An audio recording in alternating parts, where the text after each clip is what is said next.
Hi, I'm Gillian Askew and I'm one of 3 co-founders and directors of a micro-social enterprise called Go for Growth. We are partners with Calderdale Council and we're supporting all bidders on the Winter Services Highways Winter Service Framework. This short session is just to hopefully give some guidance and support to any bidders who might be wanting to take part. So what I wanted to first run through was some of the major steps in terms of how an open tender process works. If you're really familiar with the procurement process, these might be familiar to you. If you are starting out, or if this is a newer process to you, then hopefully this is helpful. You can find opportunities both live and in the future in a number of places. So the Your Tender portal is the portal that Calderdale Council uses to advertise their procurements, and that's the portal that you'll interact with when you are actually bidding. But there's also something called Find a Tender Service, and there is also Contracts Finder in addition. Typically anything above the threshold, and for goods and services that threshold is 214,904. That was current as of January 2024 and it remains current today, which is June the 3rd 2025. Anything above that value threshold will also be advertised on the Find a Tender service, and I'll talk you through that in a second. Typically what you have in terms of processes, the advertisement, you'll then be able to access all of the documents, and then there is a period of clarification. And that period of clarification is really designed for bidders to be able to ask any questions. It is a time-sensitive process, and we'll talk through the key dates of this particular tender shortly. But in any public procurement, it's usually the clarification process is time sensitive. And what that means is there will be a deadline from which you can ask questions. So you will only be able to ask questions up to a certain point. Usually values in any procurement competition are a maximum, and they're not a guarantee necessarily of what you can achieve through a contract. Some bids, of course, will specify maximum costs that you can submit, and anything above that will be disqualified, but that isn't necessarily the case in this one. Once you have read all your documents, there will be a submission date. So the date for this particular tender is the 13th of June at 12 noon to submit. Once that submission, all the submissions are in and that deadline date closes, it then goes into an evaluation period. So that's when all of the tender submissions are scored. Once that scoring process is done, there is an intent to award. And that's the point where bidders will be notified of whether they're successful or unsuccessful, and you'll get your feedback also. Under the Procurement Act 2023, that feedback process is something called assessment summary. So that's what you would get at that intent to award position. Then there is a standstill period, which is 8 working days. So, and it's worth knowing that in the public sector, we can't award contracts on a weekend or a bank holiday. So it is very much those working days. Once the standstill period has been observed, then the contract award becomes live. So we talked a little bit about the Find a Tender service. You might also hear it being referred to as the central digital platform. And I've got 2 slides on this to talk through with you. So if you are watching this video, it's been published in the clarification process. And so that tells me that you have either been through the central digital platform, the Find a Tender service, to find the opportunity, or you're interacting with the Your Tender procurement portal, and you're in that procurement portal because you've seen the clarification question. It is just to say, actually, if you were going through Central Digital Platform and you have used the Find a Tender service to find the opportunity, if you are going to interact with that, you will need to have registered on the Central Digital Platform. So there is a supplier registration, a supplier information system. There is a short, it's about a 20-minute long tutorial video link in this slide deck that you can see on screen, and that will talk you through that supplier information system. What you get out of that, and I'll show you this on the next slide, this is the Go for Growth Support Services supplier information system. What you'll get is your share code. And somewhere in this tender, you will be asked for your share code. So if you haven't done that yet, you would need to go through and register for the central digital platform. You can, the Find a Tender service, and they are the same thing. The names are interchangeable, but they are exactly the same thing. You can, of course, find all the documents on your tender. You can search in the Find a Tender service, the central digital platform, without being registered. But when you are bidding, you will need to be registered. Anything over threshold, you will. It is a mandatory registration to the central digital platform. So the contracts process itself has a number of stages. I'm covering 6 stages for the purposes of this presentation today. So there are the 6 key elements that you can see on screen. So in any procurement in public sector, and it's very true of this one, there are a set of bidder instructions. So you will normally find those instructions to tenderers. That, in this case, that's what it's actually called. Or you might find those instructions are in something called an invitation to tender. These are the blueprint of how to navigate through this procurement competition. So they can be a big weighty document. Our advice is don't be overwhelmed by it, but don't ignore them. Read it through, because it will give you all the information that you need in order to work your way through the tender competition. At the front end of this particular bid and any bid, certainly above threshold in the public sector, there will be something called the procurement specific questionnaire. If you are familiar with bidding, you might have known it as a standard selection questionnaire under the procurement regulations that we did have in place whilst we were still part of the European Economic Union. Now we have the procurement specific questionnaire, which is governed by the Procurement Act 2023. You can see on the screen that there are items 2, 3, 5 and 6 are blue and underlined. That's because they're a live link out to a short lunch and learn session that we did on those specific topics. So if you want some more information about the procurement specific questionnaire, the PSQ, you can click through to here and it will give you more detail around it. Similarly, I'm going to delve into specification, evaluation criteria and weightings in a second, but there is also a live tutorial on there if you want. And in any bid, you will see all of these things at play. There will be a specification, there'll be a scoring criteria, and there will potentially be some weightings for those questions. You'll also have your quality or technical questions that align to the evaluation criteria, and you might also have pricing that's been evaluated. It is in this case. In any bid, of course, as you would expect, there will be legal terms and conditions. Again, you can click through to a webinar that we did. It's from a practitioner's view, so it's not legal advice, but what we try to do is pull out the main contract terms and just go through them. And then there is, of course, at the back end of this process, a feedback loop. So if you are successful, you'll know why you were successful. And if sadly you are unsuccessful, equally, you will get some information that should be in sufficient detail to allow you to be able to work through what you want to do next using that feedback. What I will say is, for this tender and for all tenders in Calderdale, actually, if you are sadly unsuccessful, you can, of course, bring your feedback to Go for Growth. We work on a confidential basis, so we, although we report macro level data and intelligence back to Calderdale, any conversations that we have individually are treated as confidential. So if you want to bring your feedback to Go for Growth and we can help you work through it, we are more than happy to do so. And all our contact details can be found at the end of this presentation. So the documents in this particular bid, there are lots of them, so I'm covering them across points 1 to 10. So you have your instructions to tenderers. There is the procurement specific questionnaire, the PSQ. There is a preamble to the pricing schedule. There's also schedule 8, which is about approved subcontractors.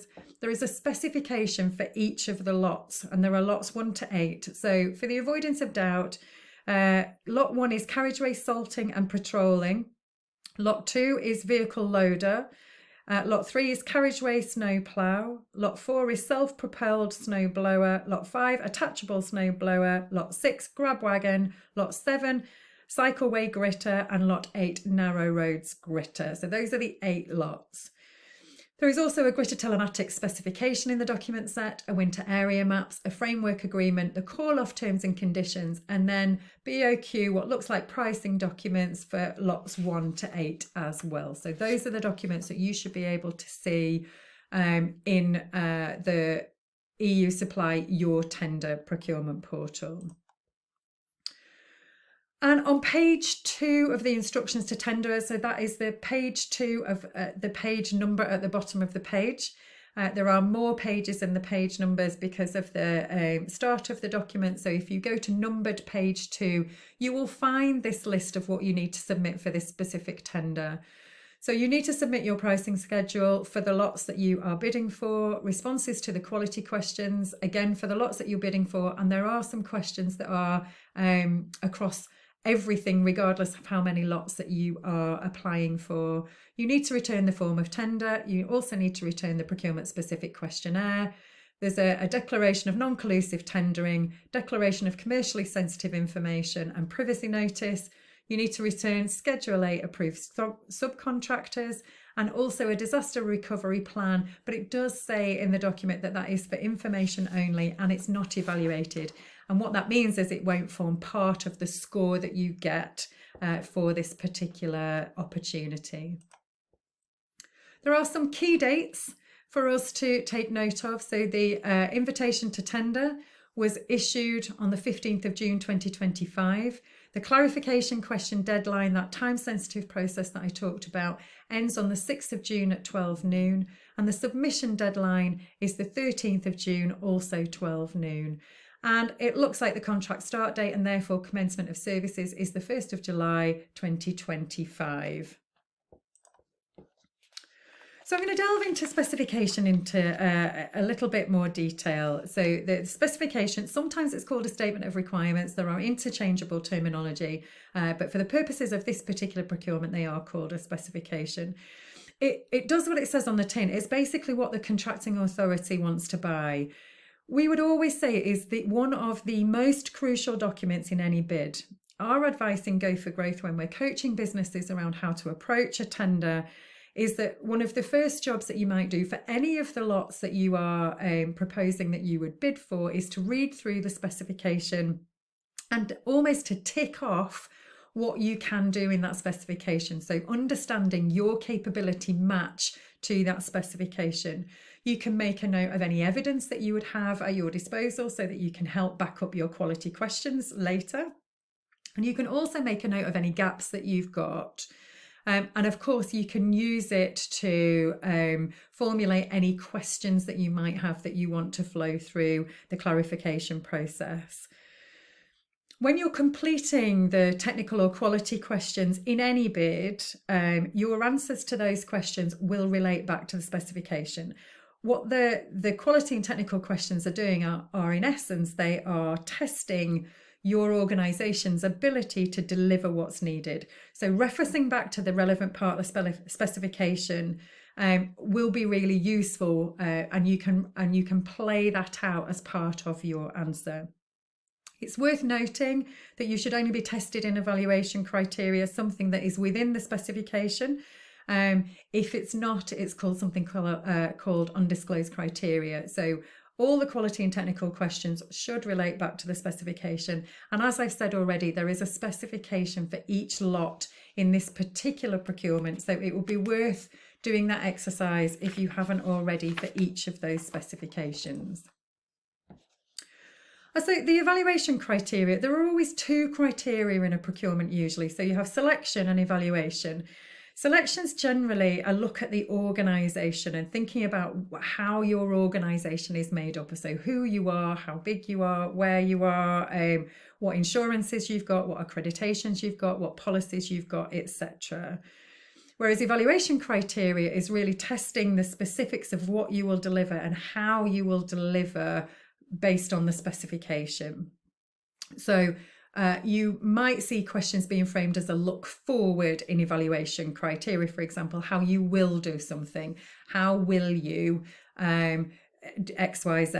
So you can back that up with evidence of here's how we already do it. Here are some examples of my past experience as an organisation of when we've done something. But in the public sector, processes must be fair and equitable. So actually, you might be a startup organisation, or you might be diversifying an existing organisation. And so actually that framing of what will you do allows any organisation to be able to take part. Your evidence, therefore, if it is I haven't done this before, so I'm not pulling on previous evidence, it will be an evidence of the robustness and rigour of the infrastructure that you have in place, that you will put in place in order to make sure that you can show confidently that you can deliver that specification in the manner that the procurement intends. We would always recommend, obviously, that you read the scoring criteria carefully and answer the questions with the scoring criteria in mind. And I've got a copy of it in here. It is, of course, in the instructions to tenderers document.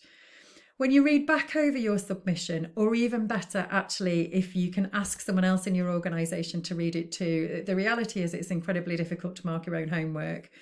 You're going to be looking for evidence against that scoring criteria. So, for example, the top score, what is it asking for, and can you see it in the answer that you've written?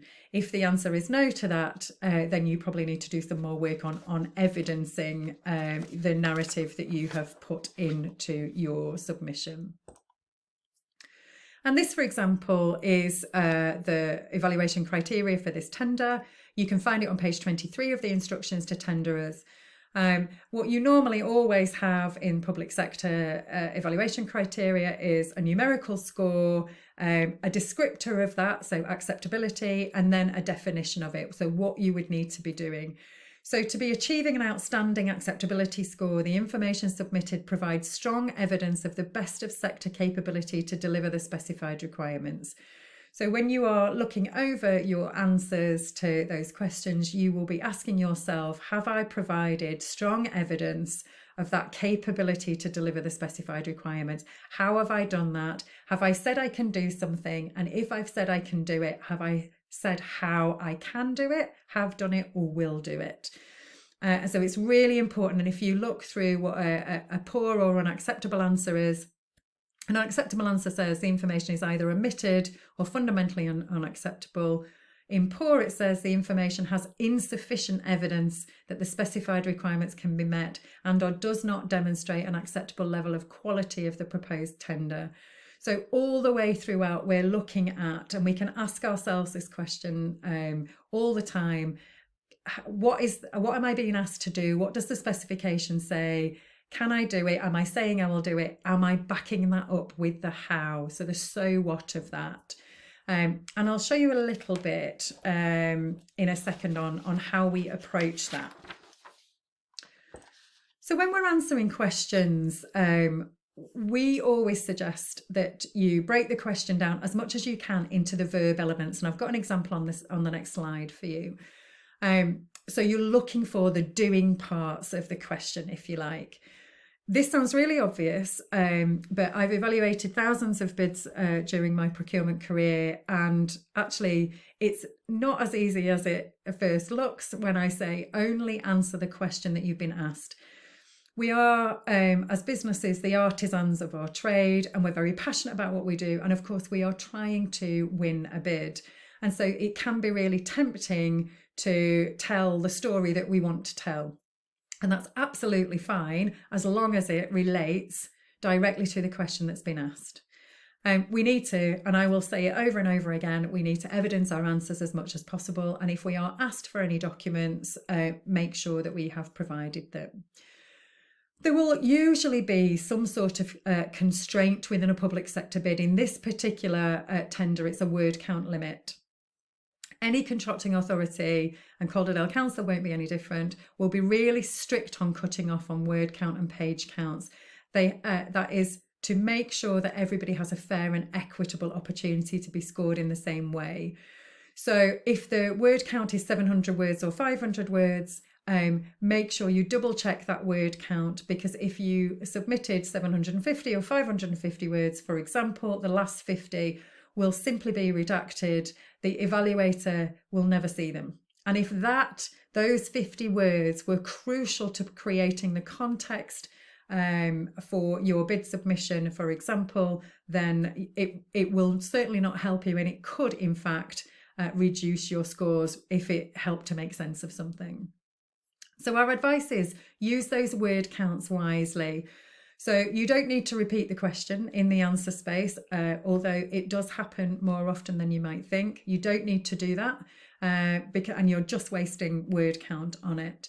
And also, as somebody who in my personal life loves a good waffle, in a bid situation, we don't want waffle. We don't want superfluous words. We want to use all of the word count or much of the word count. The word count in itself tells you the importance of the question that's being asked, but try not to be superfluous in your use of wording. Don't waffle. Be concise and to the point. So here's what I mean about the verb element. So these are questions 1 and 2 in this tender. They must be answered by all tenderers regardless of the lots that are being applied for. And you can see the raw score, the weighting and the weighted score. What I've put are the constraints and information that we need to know in green. So that first question has 700 words and the second question has 500 words. In yellow, I've pulled out what are the doing elements. So in that question 1, we're being asked to describe and illustrate the ability to provide service continuity in the event of a vehicle becoming unusable whilst performing its duties. So we've got 700 words to describe and illustrate that service continuity, how we will do it in the event of a vehicle becoming unusable. And it has a weighted score of 40. In that second question, we can see that we're being asked to describe our reactive response capabilities, including a level of staffing deployed and their location in respect of the Calderdale area. So again, it's about our reactive response capabilities for the contract, and that includes our level of staffing that's deployed. We must include their location information in respect of the Calderdale area.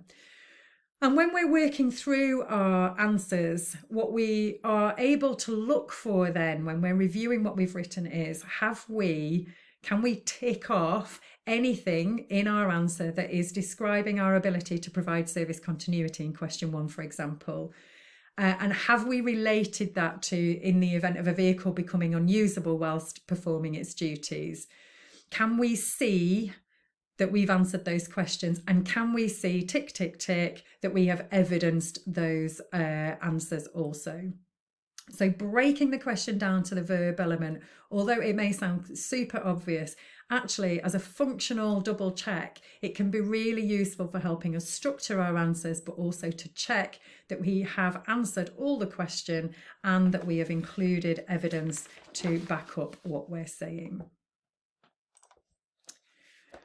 But bidding it's not easy, and I don't want to profess everyone can do it, I believe, and everyone can be successful at doing it. That is what Go for Growth is built for, to help support businesses who want to take part in public sector competitions. But there are some common pitfalls. So I've talked about the first one already, not answering the question. And I've already said if you are asked for any documentation in this or any bid, make sure you have submitted it. Number 3 on caveating. What I mean by that is unless you are specifically asked to describe different scenarios, don't caveat what you're writing, and especially not linking that to pricing. So if we did X, Y, Z, it would cost this much, but if we did A, B, C, it would cost that much. What is your bid? Is it X, Y, Z or A, B, C? Caveating can make it really difficult for evaluators to score your bid and potentially would be unhelpful to you. If you don't know something and you feel like you need to caveat, what it would probably say to me as a procurement practitioner is you should ask a question about it through the clarification process to help guide you either way. Make sure you match the specification, super important. I've talked about that already. And we're a big believer, I think, most procurement practitioners, that actually we don't want to reinvent wheels all over. We know that a bidding is a big ask. So if you can use information from previous bids that you've done, obviously that's fine. However, it comes with the very normal health warnings. To check the relevance, obviously, scrutinise that you are not using wording or previous bid potential client names or anything that shouldn't be in there. Make sure that it's relevant, proportionate and accurate to this bid. If it helps save you some time and resource, that's absolutely fine, but it needs to be the right information for the bid. So a lack of evidence will always, always, always make scoring high more challenging. So if you're saying you can do something or you will do something or you have done something, then try and use as much evidence as you can. Include all of the information that you're asked to submit. Don't miss anything out. So don't, for example, not submit the procurement specific questionnaire. You are asked for that. It's on the list of returns. Make sure that that information is there. Be aware of those constraints. In this case, it's word count, but sometimes it will be page counts. Be aware of them. Don't go over them. And assumptions runs two ways, actually. Don't make assumptions in the bid that you understand there's something. If you have a question, ask it, and ask it as early as you can, because the more time that you have, the better. You can also check the clarification log to see if anyone else has asked that question already, rather than just putting a clarification question in straight away. It's usually the quickest route to getting answers. And only if it hasn't yet been asked and you still have the question, can you then go and put it through the clarification process. But don't make assumptions that you understand something. If you do have any queries, make sure you ask the question. But also don't assume that the evaluator can make any assumptions either. So you might be an incumbent bidder already delivering these services, and you might think, well, actually, they know we do that, so we don't need to include it. In a public sector procurement competition, you will only be scored on what you write down. So if you want whoever is evaluating this bid to know that you can do something, you will do something, or you have done something, if you want them to know anything, you must write it down in your bid. Don't assume that they have any prior knowledge, and even if they did, they can't use any prior knowledge. So those assumptions work two ways. And that selection questionnaire, the procurement specific questionnaire, compliance to that is really important. So if you've got any questions on the procurement specific questionnaire, please do give us a shout at Go for Growth, and we'd be happy to try and help. So final things now, some key messages for this particular tender. Read all the documents carefully. It has been open for a while, so you hopefully have done that already. You've hopefully made a note of those key dates, but if you haven't, do that already. Ask any questions you have as early as possible through the clarification process. The deadline for this particular clarification process is the 6th of June 2025 at 12 noon. TUPE does not apply to this tender. However, section 18 on page 14 of the instructions to tenderers does refer to TUPE. That's where it says it does not apply, but there is an invitation there to do your own due diligence should you want to. Have a look at that section. Make sure you've uploaded everything that you need for the submission. Double check that, triple check it again before you submit. And the final thing is to say, leave enough time to submit. It's rare that there are technical issues, but they can happen. So 2 minutes to 12 is not the time to do it. At the very latest, I would always, on a very personal basis, want to submit, if I could, the day before. So the 12th of June, or at least an hour or so before. I will be trying to hit the submit deadline. So if there is, God forbid, any issues, that we have time to get in touch with the contracting authority to let them know. And so we know that it can often feel like a lonely place bidding, and especially if you're a smaller organisation with a smaller team.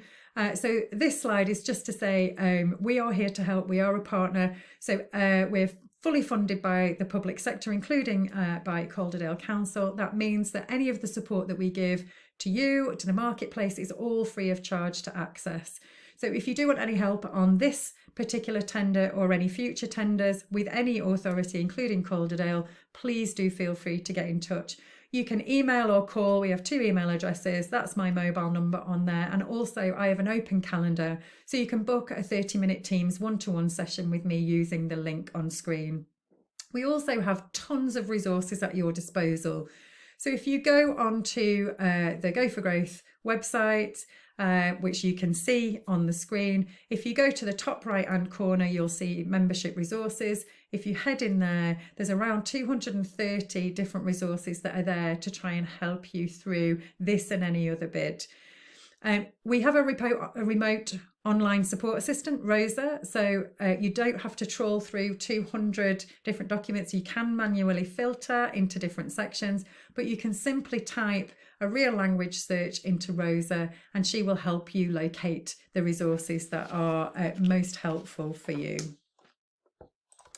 And last thing to say is, if you would like to stay in touch with Go for Growth, not just on this tender, but for support in the public sector going forward, please feel free to do so. You can sign up to our newsletter. It comes out every month at the moment, and we think we're moving it to quarterly. But what we don't tell you is any sort of spam information. What we try and put in there are things that we think will be really useful to smaller organisations and the voluntary sector when they're seeking to bid into the public sector. Of course, under GDPR, you can opt out at any time as well, and we will only include you if you physically sign up for that newsletter. So hopefully that's been a helpful session for everybody. I'll finish off by saying thank you ever so much for watching the video. Hopefully it's been useful. If you do have any further questions or you want any further support, then please don't hesitate to get in touch. Thank you.